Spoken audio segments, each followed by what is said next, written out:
To help us better understand what this weaker peso means for the economy and, of course, the impacts of the oil issue with the geopolitical crisis in the Middle East, we are joined by Economist Ronilo Balbieran from the University of Asia and the Pacific. Good morning, Prof. Good morning, Doc Danny. What a time to be discussing, no?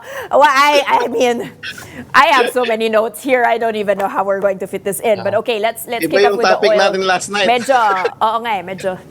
All right, this is not the first rodeo the Philippines has had with oil hitting 100. You know, we've seen that also in the Russia-Ukraine war. That was the story. What is different now? Are you more worried about this issue right now? Is this a more temporary issue? I mean, we saw, you know, based on the statements of President Trump, based on how long this war is going to last, parang it's fluctuating naman. Do we have safeguards in place? Is this something you're very, very worried about? Or compared to before, parang contained naman ba siya? So many questions, no? But one thing is for sure, we've seen how the global economy and the global price of oil is very dependent on the words of the President Donald Trump. No? So, isang sabi niya lang kagabi, biglang nag-dive na yung oil prices. No? So, we are not the problem here is that we are very very dependent on oil, and then that what complicates it is the dependency on the movement of the exchange rate, no? So that is a double whammy for us if this continues, and probably because we are all prayerful as a nation. So right before entering this particular day, no, that we are all set to go to the gas stations and fill up our cars with fuel, no? So then this particular movement downwards happen. So it only means that I think we are buying time. We are buying time in terms of putting together a shield for our economy in terms of the fluctuations of the exchange rate and the fluctuation of the oil prices. So I think it's high time for us to really think about our taxation and the powers of the Okay. president in relation to suspending excise taxes and VAT immediately. No, parang kasi kung ganito na every time this happens and then he goes to Congress to secure his power, to by that time he secures his power, wala na yung event, Problema. wala na yung situation, no? So I Oo. think our president must be equipped with that real time power to suspend and then later on to let go on a real time basis in relation to our excise tax and VAT, no? So because it really is a real time situation, and real time action is needed from the highest leadership of our country, no? So yun yung ano, and then number two, sa tingin ko parang as we monitor this, no, so we've seen countries readying their strategic reserves, no? So that puts to question what is really the strategic reserves for our country, and what is the role of government in relation to the strategic reserves for us, no? Definitely the oil companies have reserves, no? And but you cannot fully force them to up, so you still have that inventory, and you cannot actually increase the price on a real time basis, no? So but you cannot do that if you government has do not have that particular government strategic reserves, no? So I think I mimic that to BSP having the reserve of dollars while the banks have their dollars as well, no? So whenever the Bangko Sentral ng Pilipinas would actually try to manage our exchange rate, it can actually do so by actually managing its own reserve, no? So Okay. I think that's number one lesson for all of us, that countries all around us are actually talking about strategic reserves and what to do with it, and we don't have something to To have cushion. for that. Mm. Well, we do have Secretary Garin later on in the show. I will pose that question to her. But in the meantime, let's talk about the economic issue here. No, economically, we are it has been shown that we are the most vulnerable here among the Asian neighbors because we have 98% of crude oil from the Middle East. ADB has also said that we're the ones that will feel the biggest macroeconomic shock.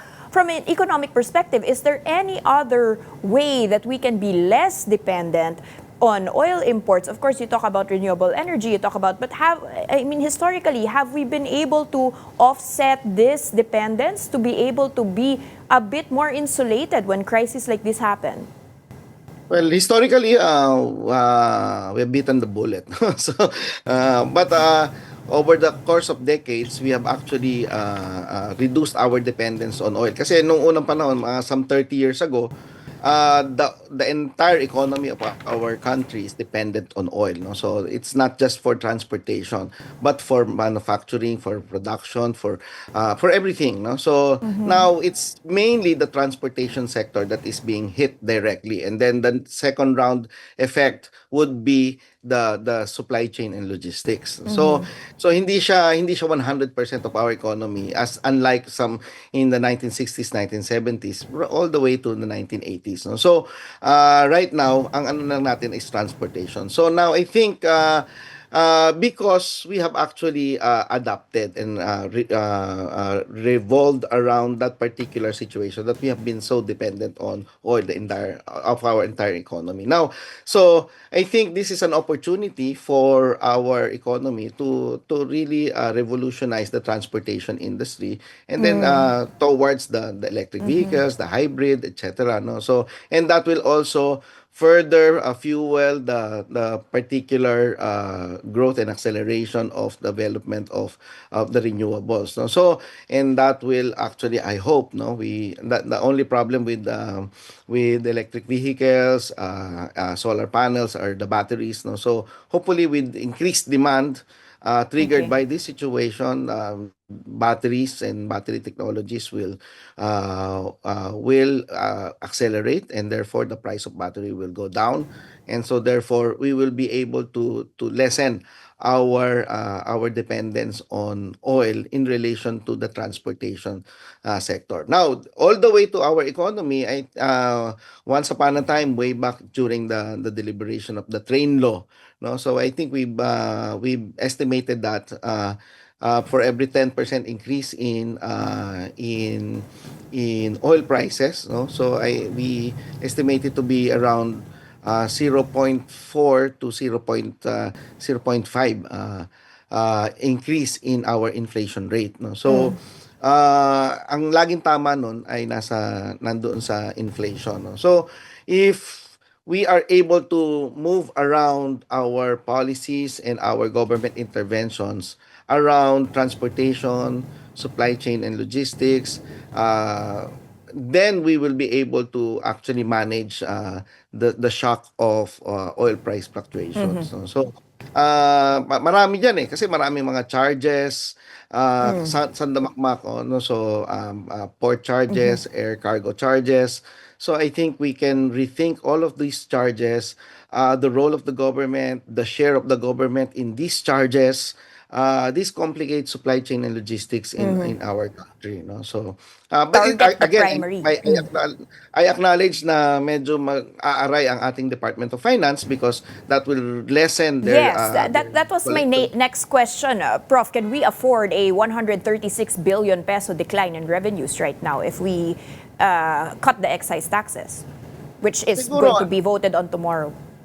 uh, the, the question always is in relation to what, no? So 136 billion in relation to what, no? So right now I think we need to Tama. analyze ano yung 136 billion, kung you're talking about the suffering, because again, let's face it, the direct impact of this is actually to the poor, no? So Yeah. oil prices will directly hit yung mga transportation fares, and then the price of basic goods and services. So yung mga mayayaman, mga upper middle class, they will just go to the gas station and then have their cars filled with oil and then charge it to their credit card and nothing as if nothing happened, no. So ang pinaka-impact kasi niyan doon sa mga mahihirap, which is around 17.5 million Filipinos, no. So then how do you manage that 136 billion in relation to making sure that prices of goods and services are manageable, no, so that our food are still affordable, no, kasi titingnan mo yan, this is not happening in silo, this is happening side by side with our infrastructure agencies Correct. still managing to Yes. disburse funds. And what is the implication? If they are not able to disburse funds in the first and second quarter, and then you know that millions of our Filipinos would have a difficult time looking for a job, especially the construction workers. So, kung wala kang pera on one hand, ng mga construction workers and all related jobs in relation to the construction industry. Tapos meron ka pang inflation dito Oo. sa kabilang side. Eh Medyo talagang mahirap. magsasuffer yung bottom of our population. There's even the question of the possible repatriation of the OFWs in the Middle East and their need for jobs once they come to the Philippines. So nagdidebate din ng budget doon. Yes, that really puts more pressure to our Yeah. government agencies, the infrastructure agencies, to really accelerate the procurement, accelerate the disbursement of payments to contractors so that money will circulate in our economy just to cushion the impact of inflation with more salaries. Prof, are you in favor of the oil deregulation law from an economic perspective? Because this is precisely what's allowing at this point, di ba, sa different levels of pricing. You saw it in South Korea and China, they're able to cap the fuel prices right away. And now the government does not have the means to do this, just from a legal perspective. Kasi kaya natin nilagay yung oil deregulation law because napaso tayo doon sa ganyang mga price controls, no? So price controls is the most economically inefficient way of solving a problem, no? So again, ako mas okay ako doon sa strategic reserves, no? So supply and demand lang naman 'yan. Ang problema mo kapag may power ka to control price, it actually exacerbates the problem, no? So Okay. it produces black market. Whenever there's price control, there's black market, no? That's Because true. Okay. Okay. some people somewhere else will actually trade within outside the price control, no? So it's really inefficient, and we lost billions and billions of pesos because of that price control mechanism, no? So I think the way to do it is through strategic reserves and try to diversify our source for oil, or the substitute for oil. And I think right now it's not that far, no, to imagine the situation that we can actually diversify our source of energy for our transportation sector and the logistics sector. Can you nuance what is the impact of peso being at an all-time low to our economy right now?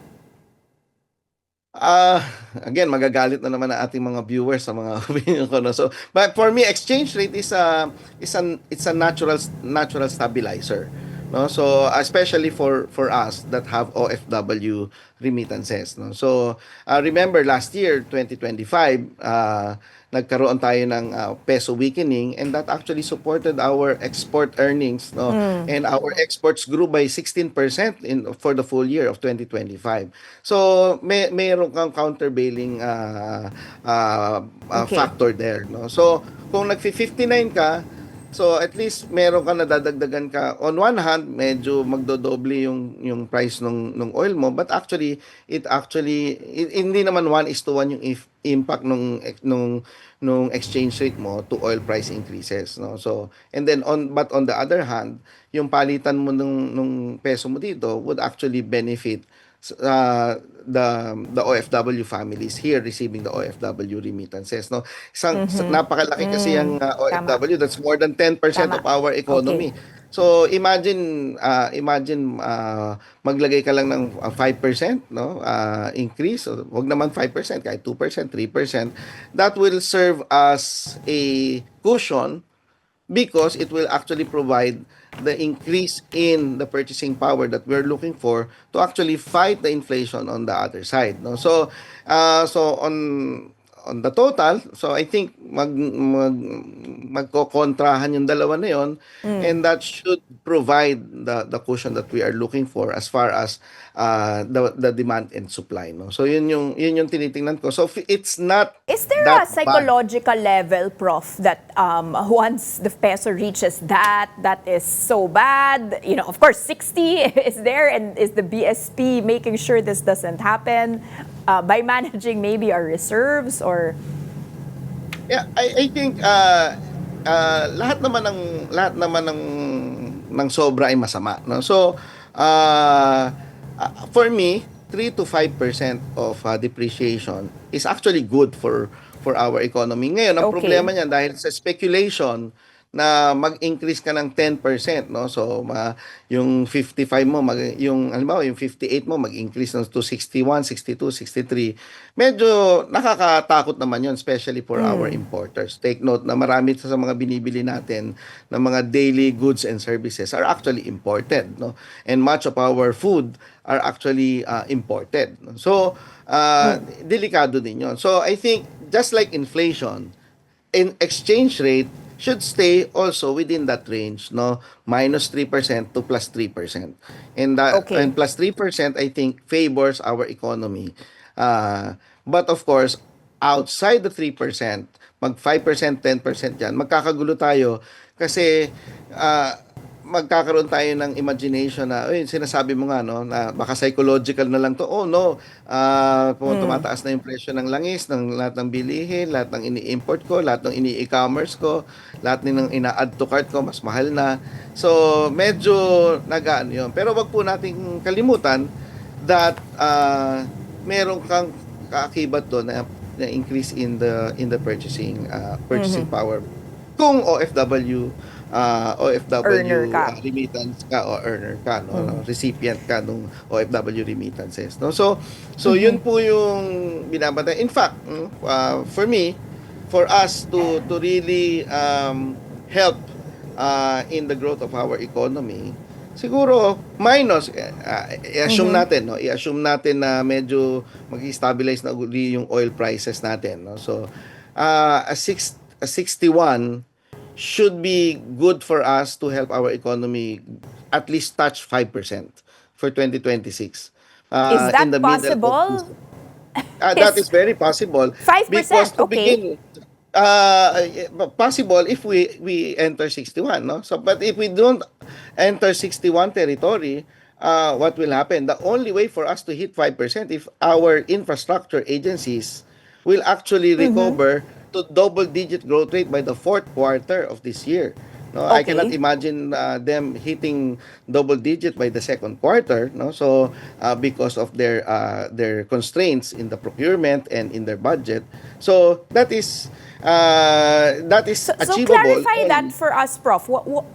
Given all of these, I know it's very difficult. Yeah. I don't think the government has even revised their GDP projections at the moment. No, syempre, a lot of moving parts. But at least can we expect that it's going to be worse than last year, which already we saw the lowest GDP print in 5 years? If now, so number one, so nag 4.4% po tayo ng 2025 with the most corrupt national budget in history according to our Okay. legislators, no. So 4.4 in relation to world economy na 3%, US economy na 2%, Europe na 1% growth. Now 4.4 is still very very high, no, in relation Okay. to the global economy, and we achieved 4.4 in the most corrupt national budget, no. So and it only happened because our government infrastructure agencies spent -42% in the fourth quarter So Wow, yeah. so Hindi kaya. that was the cause of our 3%. They spent negative 42 and we hit 3%. Imagine if they only hit 0% growth in this first quarter, uh, we can actually hit 4% to I mean 4.5%. But I cannot imagine they will hit I think siguro mga negative 20 or negative siguro ba ano pa sila mga negative 15%. So they will hit 0% siguro by the end of second quarter. No? So yun yung nakikita natin diyan. So they really have to spend the money they collected from the Filipinos. So because they are collecting on time, whenever we buy, whenever we earn, they collect on time. So they have to spend the money on time. So that is our only shield for this particular. There's no shield for this oil price increase, but to increase our income. And the way to Okay. increase our income is either by government spending or we actually have more businesses. So, but how can we have more businesses, no, if we are actually about to face inflation, no? Correct. So medyo Won't ano won't yan. consumers be tightening their belts right now? In fact, that's what the government is calling for, 'di ba? 4-day work week, stay home, do not spend too much money, turn off your electrical devices.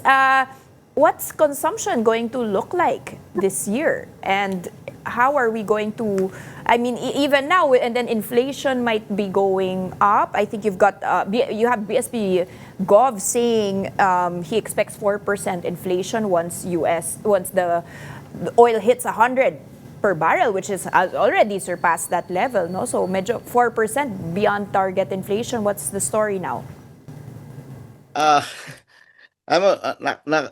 mahirap kasing ano yun yan, no? So yung again the Philippine economy is described in two worlds, no? The world that have surpluses, no? We are the number one problem of the more than 80% of our economy is we are swimming with extra cash. We don't know what to do with it. But the problem of the bottom 20% or the bottom Talaga. 15% is that they're living with 21 pesos per person per meal. That's the definition of food poverty. And if you're talking about inflation of another 5%, and if this escalates, if this is prolonged, no, we can talk about 8 to 10% inflation. It happened during the Ukraine-Russia war. We almost breached My gosh. 8%. So, sabihin na lang natin 10% ng 21 pesos. That's 2 pesos. 21 pesos, sino sa mga nanonood sa atin ang magsasabing magsusurvive siya sa 21 and 17 million nating mga kababayan ang nabubuhay sa 21 pesos. Babawasan mo pa lang 2 pesos kasi nag-increase ang presyo ng bilihin ng 10%, no? So mas mababawasan pa yung budget niya on an effective manner. So kaya ang importante dito, talagang kailangan i-gather ng ating national government ang lahat ng pwedeng i-discount muna. Especially na alam natin na ito ay by the whim of the words of the President Trump, no? So hindi natin alam 2 weeks, 3 weeks, 3 months pero habang nangyayari 'yon, I think we should give all the powers to the president so that he can make necessary decision at the real time Okay. at a real time basis para yung discount immediate agad. Ngayon kapag wala na tong ano na to, totoo yung sinasabi ni Trump na tapos na nga talaga yung gera, o di ibalik yung mga taxes. Ganun lang naman po kasimple. Well, Bigyan lang agad sana. natin yan. Let's hope Kasi for that. Medyo ilang araw ka lang naman mabubuhay ng gutom, di ba? Ganun lang tama, naman tama. yun. All right. Well, maraming salamat, Prof, for joining us. And we will be getting your insights as this continues. This is a continuing story. Maraming salamat, Professor Ronilo Balbieran from the University of Asia and the Pacific. Good morning, Prof. Maraming salamat po.